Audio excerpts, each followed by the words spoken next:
अब हम पढ़ेंगे 5वां चैप्टर जल के बारे में। जल के बारे में सोचने पर आपके मस्तिष्क में क्या चित्र बनते हैं? आप नदी, जलप्रपात, वर्षा की रिमझिम, अपने नल के जल के बारे में सोचने लगते हैं। बच्चे वर्षा से भरे गड्ढे में कागज की नाव तैराकर बहुत खुश होते हैं। दोपहर तक गड्ढे में जमा जल गायब हो जाता है। वह जल कहाँ चला जाता है?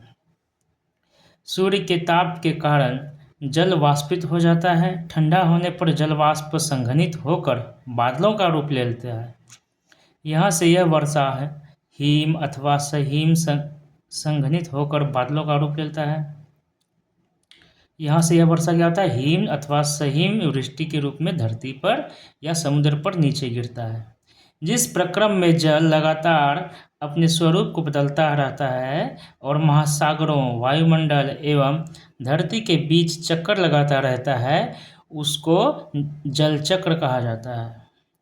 हमारी पृथ्वी थलशाला के समान है, जो जल शताब्दियों पूर्व उपस्थित था, वही आज भी मौजूद है। जिस जल का प्रयोग आज हम हरियाणा के खेत में सिंचाई के लिए कर रहे हैं, हो सकता है कि वह सैकड़ों वर्ष पहले अमेजन नदी में बहता हो।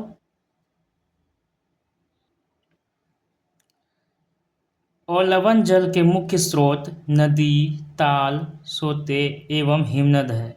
महासागरों एवं समुद्रों का जल लवणीय होता है। महासागर और समुद्र का जल कैसा होता है? लवणीय होता है। और अलवणीय जल का स्रोत है नदी, ताल यानी तालाब, सोते एवं हिमनद।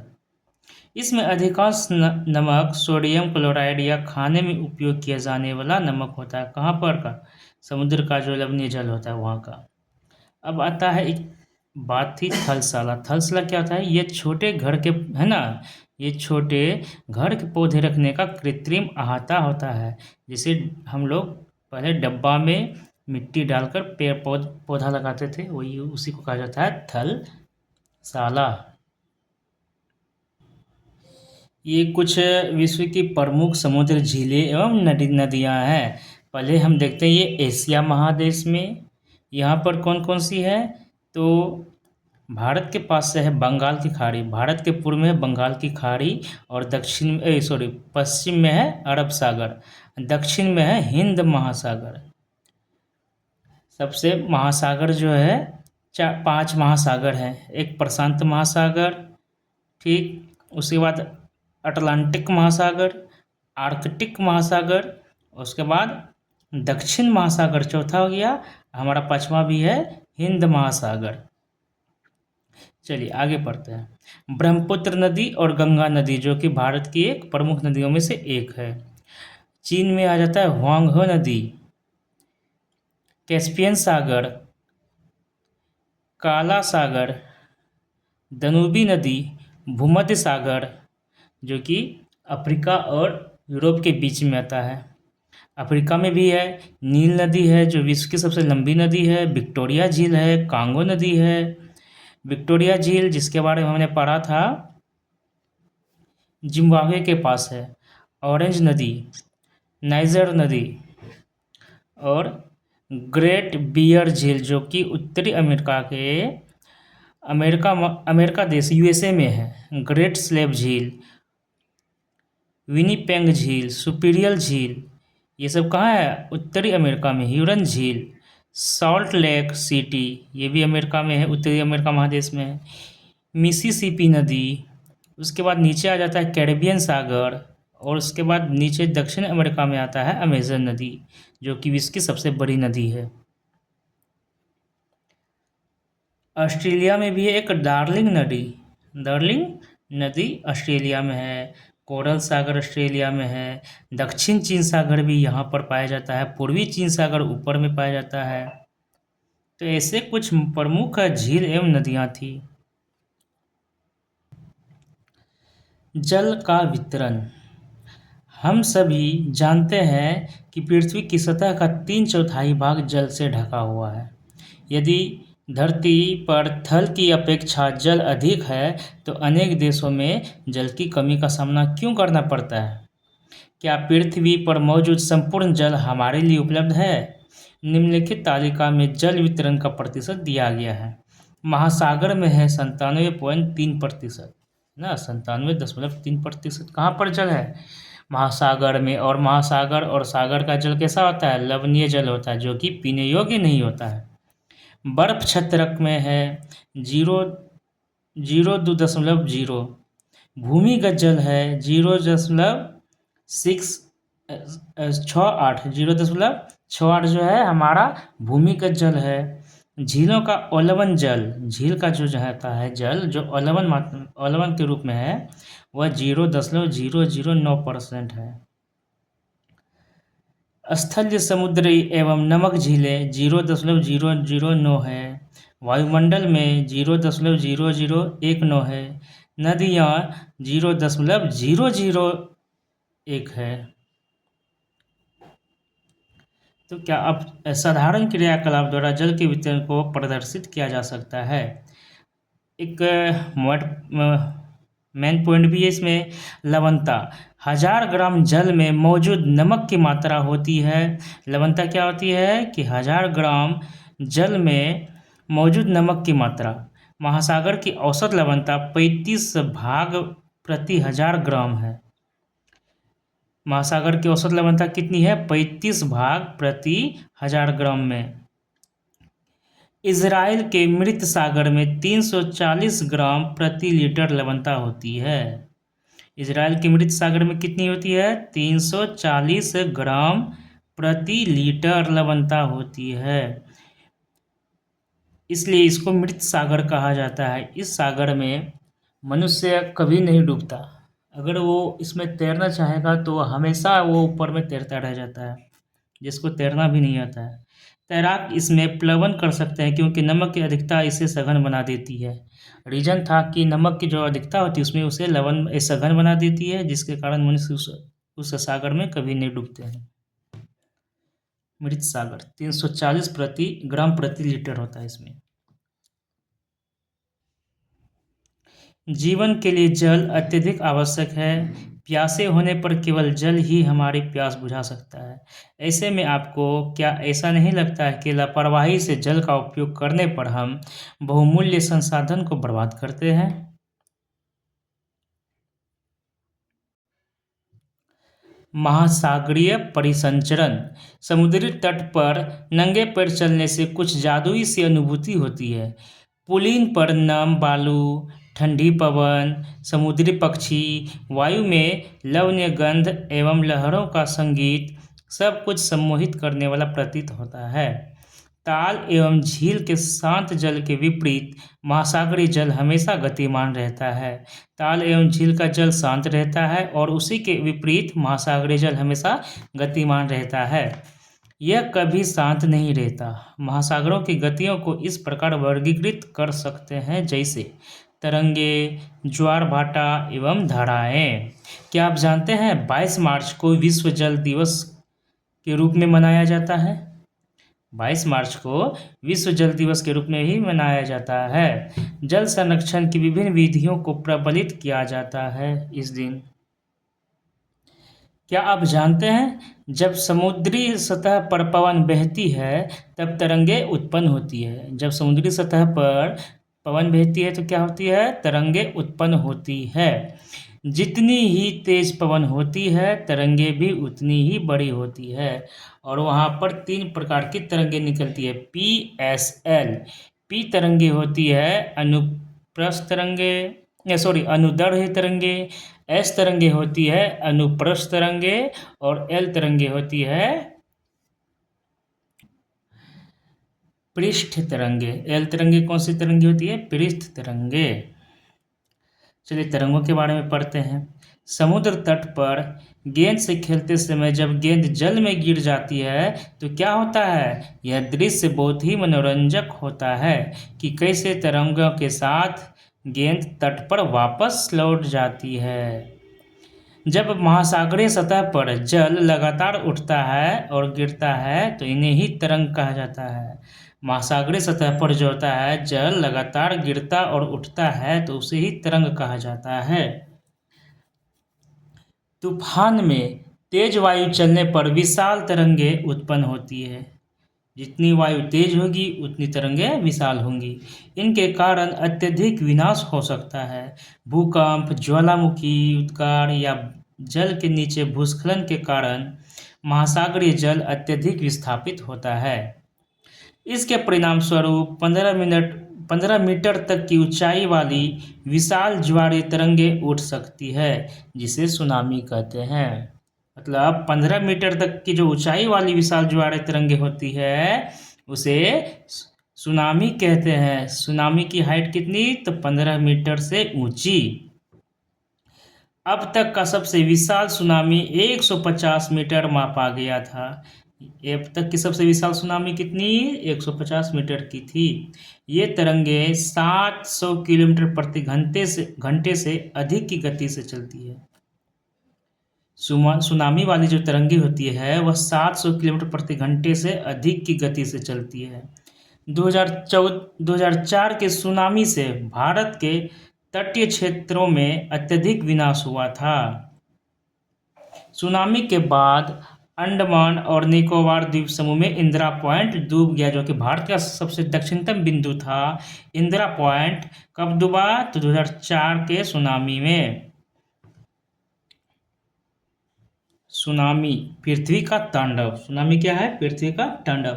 26 दिसंबर 2004 को हिंद महासागर में सुनामी तरंगों अथवा पोताश्रय तरंगों के कारण अत्यधिक विनाश हुआ, है ना। 26 दिसंबर 2004 को ये तरंगे उस भूकंप का परिणाम थी जिसका अधिकेंद्र सुमात्रा की पश्चिमी सीमा पर था।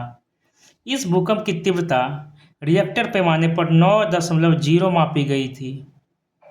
मतलब जब 26 दिसंबर 2004 को हिंद महासागर में सुनामी आई थी तो इसका अभी अधिकेंद्र था सुमात्रा की पश्चिमी सीमा।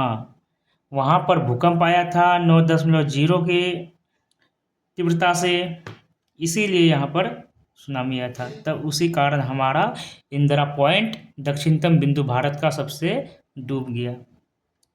भारतीय प्लेट बर्मा प्लेट के नीचे धंस गई थी। भारत की जो प्लेटें थी, भारत हम पहले बताया गया था कि हमारे पृथ्वी के अंदर प्लेटें पाई जाती है जो कि हमेशा मूवमेंट करती रहती है। उसी में से भारतीय प्लेट बर्मा प्लेट के नीचे धंस गई थी और समुद्र तल में अकस्मात गति उत्पन्न हो गई थी। इसी कारण यह भूकंप आया था। महासागरीय तल लगभग 10 से 20 मीटर तक विस्थापित हो गया और नीचे की दिशा में झुक गया। इस विस्थापन के कारण निर्मित अंतराल को भरने के लिए विशाल मात्रा में महासागरीय जल उसी ओर बहने लगी। फलस्वरूप क्या हुआ? दक्षिण एवं दक्षिणी पूर्व एशिया के समुद्री तटों से जल हटने लगा। भारतीय प्लेट के वर्मा प्लेट के नीचे चले जाने पर जल वापस समुद्र तट की ओर लौटा। यह सुनामी लगभग 800 किलोमीटर प्रति घंटे की गति से आया, जिसकी तुलना व्यावसायिक वायुयानों की गति से की जा सकती है। मतलब हमारे जो कमर्शियल वायुयान होते हैं यात्रा करने वाले, उनका भी इतना स्पीड नहीं होता जितना उस दिन सुनामी का स्पीड था, 800 किलोमीटर प्रति घंटा। और इसके परिणाम स्वरूप हिंद महासागर के कुछ द्वीप पूर्णतः डूब गए। हिंद महासागर का जो द्वीप था वो पूर्णतः डूब गए। भारतीय सीमा का धूर दक्षिणी बिंदु इंदिरा पॉइंट जो है, जो अंडमान निकोबार द्वीप समूह में स्थित था, वह भी पूरी तरह डूब गया। जब सुमात्रा में भूकंप के अधिकेंद्र से तरंगे सुमात्रा की तरफ से अंडमान द्वीप समूह एवं श्रीलंका की ओर बढ़ी, तरंगों की लंबाई कम हो गई। जल की गहराई भी कम होने के साथ साथ इसकी गति भी 700 से 900 किलोमीटर प्रति घंटे से 70 किलोमीटर प्रति घंटे तक कम हो गई। समुद्र तट से सुनामी तरंगें 3 किलोमीटर तक की गहराई तक गई, जिसके फलस्वरूप 10,000 से भी अधिक लोगों की मृत्यु हो गई और 1 लाख से अधिक घर प्रभावित हुए थे। भारत में आंध्र प्रदेश के तटीय प्रदेश, तमिलनाडु, केरल, पुडुचेरी तथा अंडमान और निकोबार द्वीप समूह सर्वाधिक प्रभावित हुआ था। यद्यपि पहले से भूकंप का अनुमान लगाना संभव नहीं है, फिर भी बड़ी सुनामी के संकेत 3 घंटे पहले मिल सकते हैं। प्रशांत महासागर में प्राथमिक चेतावनी की ऐसी प्रणाली क्रियाशील है, लेकिन हिंद महासागर में ये सुविधाएं नहीं है। प्रशांत महासागर की तुलना में हिंद महासागर में सुनामी कभी कभी ही आती है, क्योंकि यहाँ भूकंपीय क्रिया बहुत कम होती है। तमिलनाडु के तट पर सुनामी द्वारा विनाश। उसका एक चेहरा दिख रहा है। दिसंबर 2004 में जिस सुनामी ने दक्षिण एवं दक्षिणी पूर्वी एशिया के तटों पर तबाही मचाई, वह पिछले कई सौ वर्षों की सर्वाधिक विनाशकारी सुनामी थी। हिंद महासागर में निरीक्षण, आरंभिक चेतावनी की प्रणालियों एवं हिंद महासागर के तटीय निवासियों में जागरूकता की कमी के कारण जीवन एवं संपत्ति की अत्यधिक क्षति हुई। सुनामी आने का प्रथम संकेत यह होता है कि तटीय क्षेत्र से जल में तेजी से कमी आती है। जब समुद्र के तटीय क्षेत्र में तेजी से कमी आती है, तब क्या होता है, वो सुनामी का संकेत होता है और फिर विनाशकारी तरंगें उठने लगती है। जब वह तट पर ऐसा हुआ था तो लोग ऊंचे स्थानों पर न जाकर उस अचंभे को देखने के लिए तट पर एकत्र होने लगे। इसके फलस्वरूप जब सुनामी की विशाल तरंगें आई तो बड़ी संख्या में उत्सुक खड़े दर्शक की मृत्यु हो गई। ज्वार भाटा। दिन में 2 बार नियम से महासागरीय जल का उठना एवं गिरना ज्वार भाटा कहलाता है। दिन में 2 बार नियम से महासागरीय जल का जो उठना एवं गिरना होता है, क्या कहलाता है? ज्वार भाटा कहलाता है। जब सर्वाधिक ऊंचाई तक उठकर जल तट के बड़े हिस्सों को डुबो देता है, तब उसे ज्वार कहते हैं। जब जल अपने ही निम्नतम स्तर तक आ जाता है एवं तट से पीछे चला जाता है तो उसे भाटा कहते हैं। आगे आकर जल पीछे जाता है तो उसे भाटा कहते हैं, और जहाँ पर जल उठता है ऊपर तो उसे ज्वार कहते हैं। सूर्य एवं चंद्रमा के शक्तिशाली गुरुत्वाकर्षण बल के कारण पृथ्वी की सतह पर ज्वार भाटे आते हैं। देखिए, ज्वार भाटा आने का मेन रीजन क्या है?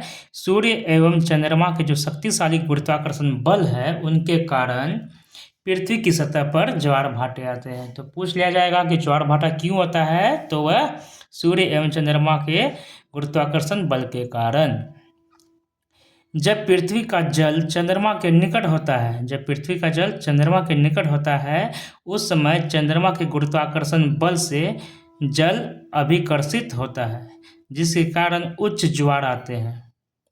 पूर्णिमा एवं अमावस्या के दिनों में सूर्य, चंद्रमा एवं पृथ्वी तीनों एक ही सीधे में होते हैं और इस समय सबसे ऊंचे ज्वार उठते हैं। सबसे ऊंचे ज्वार कब उठ सकते हैं? तो पूर्णिमा के समय में। इस ज्वार को बृहत ज्वार कहा जाता है। पूर्णिमा के दिन जो ज्वार उठता है, सबसे ऊंचा होता है, उसे बृहत ज्वार कहा जाता है। या मतलब कहा जाए कि बृहत ज्वार उठने की संभावना कब हो सकती है, तो वह पूर्णिमा एवं अमावस्या के दिन ही हो सकती है, उसके पहले नहीं। लेकिन जब चांद अपने प्रथम एवं अंतिम चतुर्थांश में होता है तो चांद एवं सूर्य का गुरुत्वाकर्षण बल विपरीत दिशाओं से महासागरीय जल पर पड़ता है। इसका मतलब, कहने का मतलब ये है कि जब चांद अपने प्रथम एवं अंतिम चतुर्थांश में होता है, जब कि आधा का भी आधा, ये तो या तो पहले होता है या लास्ट में होता है ना, उस समय जो होता है सूर्य और चांद का गुरुत्वाकर्षण बल विपरीत दिशाओं में है ना, किसमें? विपरीत दिशाओं से महासागरीय जल पर पड़ता है। परिणाम स्वरूप क्या आता है? निम्न ज्वार भाटा आता है। ऐसे ज्वार को लघु ज्वार भाटा कहते हैं। उच्च ज्वार नौ संचालन में सहायक होता है। उच्च ज्वार क्या होता है? नौ संचालन में सहायक होता है। ये जल स्तर को तट की ऊंचाई तक पहुंचाते हैं। कभी डाउट नहीं आना चाहिए दोस्तों कि उच्च ज्वार नाव संचालन में सहायक नहीं होगा। उच्च ज्वार ही नाव चलाने में सहायक होते हैं। ये जहाज को बंदरगाह तक पहुंचाने में सहायक होते हैं, बहुत हेल्प करता है। उच्च ज्वार मछली पकड़ने में भी मदद करता है। मछली पकड़ने में कौन सा ज्वार हेल्प करता है? तो उच्च ज्वार। नाव चलाने में भी उच्च ज्वार। उच्च ज्वार के दौरान अनेक मछलियां तट के निकट आ जाती है। इसके फलस्वरूप मछुआरे बिना कठिनाई के मछलियां पकड़ पाते हैं। कुछ स्थानों पर ज्वार भाटे से होने वाले जल के उतार चढ़ाव का उपयोग विद्युत उत्पन्न करने के लिए भी किया जाता है। ज्वार भाटा का उपयोग हम, इसका कहने का मतलब है कि व्यापारिक मामलों में कर सकते हैं, अपनी आर्थिक स्थिति को बढ़ा सकते हैं। या कहा जाए तो उच्च ज्वार जो होता है यह हम किसानों के लिए, हमारे लिए बहुत ही उपयोगी होता है। चलिए आगे पढ़ते हैं महासागरीय धाराएं। अब महासागर की कौन कौन सी धाराएं कैसे काम करती हैं उनके बारे में पढ़ते हैं। महासागरीय धाराएं निश्चित दिशा में महासागरीय सतह पर नियमित रूप से बहने वाली जल की धाराएं होती है। क्या होती है? निश्चित दिशा में महासागर की जो सतह पर होती है नियमित रूप से बहने वाली जल की धाराएं होती है महासागरीय धाराएं। महासागरीय धाराएं गर्म या ठंडी हो सकती है। महासागर की जो धाराएं होती है गर्म या ठंडी हो सकती है। सामान्यतः गर्म महासागरीय धाराएं भूमध्य रेखा के निकट उत्पन्न होती है। गर्म महासागरीय धाराएं कहाँ उत्पन्न हो सकती है? तो भूमध्य रेखा के निकट एवं ध्रुवों की ओर प्रवाहित होती है। मानते हैं कि भूमध्य रेखा के निकट गर्म महासागरीय धाराएं उत्पन्न होंगी, लेकिन ये क्या होती है? ध्रुवों की ओर प्रवाहित होती है। ठंडी धाराएं ध्रुवों या उच्च अक्षांशों से उष्णकटिबंधीय या निम्न अक्षांशों की ओर प्रवाहित होती है। अब ठंडी धाराएं कहाँ से? तो ध्रुव से या उच्च अक्षांशों से, है ना, उष्णकटिबंधीय या निम्न अक्षांशों की ओर प्रवाहित होती है। देखिए लेब्राडोर महासागरीय धाराएं हैं। लेब्राडोर क्या है? एक महासागरीय धाराएं हैं जो कि शीत जल धाराएं हैं, मतलब ठंडी जल धाराएं हैं। लेब्राडोर कैसी जल धाराएं हैं? तो ठंडी जल धाराएं हैं। जबकि गल्फ स्ट्रीम गल्फ स्ट्रीम कैसी है? गर्म जल धाराएं हैं। महासागर की गल्फ स्ट्रीम जो होती है गर्म जल धाराएं होती है और लेब्राडोर ठंडी जल धाराएं होती है। महासागरीय धाराएं किसी क्षेत्र के तापमान को प्रभावित करती है। गर्म धाराओं से स्थलीय सतह का तापमान गर्म होता है। जिस स्थान पर गर्म एवं शीत जल धाराएं मिलती है वह स्थान विश्व भर में सर्वोत्तम मत्स्य क्षेत्र माना जाता है। मतलब जिस स्थान पर गर्म एवं शीत जल धाराएं मिलती है ना, वह स्थान जो होता है ना सबसे ज़्यादा मत्स्य का क्षेत्र माना जाता है। वहां पर ज़्यादा मछली पकड़ा जाता है। जापान के आसपास एवं उत्तर अमेरिका के पूर्वी तट इसके कुछ उदाहरण हैं, जहां गर्म एवं ठंडी जलधाराएं मिलती है। कहां पर? जापान के आसपास और उत्तरी अमेरिका के पूर्वी। वहां कोहरे वाला मौसम बनता है। इसके फलस्वरूप नौ संचालन में बाधा उत्पन्न होती है। भले वहां पर आपको मछली पकड़ अच्छे से पकड़ सकते हैं, लेकिन वहां पर नौ संचालन में बाधा उत्पन्न होती है। देखते हैं कुछ जलधाराएं महासागरीय धाराओं को। देखिए प्रशांत महासागर यहाँ है, इनके ऊपर है लेब्राडोर धारा। ये क्या है? गर्म जलधारा है। नीचे आ जाती है गल्फ स्ट्रीम, ये हो गई ठंडी जलधारा। लेब्राडोर और गल्फ स्ट्रीम प्रशांत महासागर की एक धारा है। और उसके बाद उत्तरी अमेरिका के पश्चिम में अलास्का जलधारा है और कैलिफोर्निया धारा है। ठीक, उसके बाद उत्तरी विषुवत धारा भी है और विषुवत विपरीत धारा भी है। दक्षिणी विषुवत धारा, ये विषुवत लाइन है, उत्तर में होती है तो उत्तरी विषुवत धारा, नीचे होती है दक्षिण में तो दक्षिणी विषुवत धारा इसे बोला जाता है। ये हुआ हमारा दक्षिणी अमेरिका। यहाँ है फॉकलैंड धारा और पूरब में है फॉकलैंड धारा, पश्चिम में आ जाता है हम्बोल्ट यानी कि पेरू जलधारा। ठीक है, उसके बाद ब्राजीलियन धारा भी होती है पूरब में। इक्वाडोर विपरीत धारा, उत्तरी विषुवत धारा है ये। चलिए आगे पढ़ते हैं। केनरीज जलधारा, ये अफ्रीका के पश्चिम में पाया जाता है, उत्तर पश्चिम में पाया जाता है। चलिए और कुछ देखते हैं।